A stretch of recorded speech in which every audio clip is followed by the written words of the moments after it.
Men katta bo'lganimda o'zini teleportatsiya qila olgan birinchi odam bo'lishni xohlayman.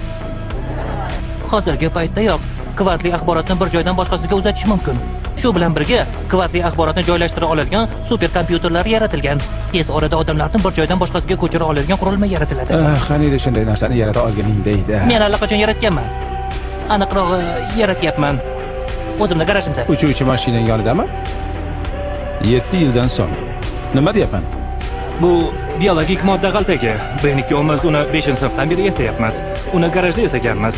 Bugun birinchi marta odamlar oldida namoyish etyapmiz. Bu teleportatsiya. Hoy bolakay, samolyotni ko'rdan tur, uniga qaytarib beramiz.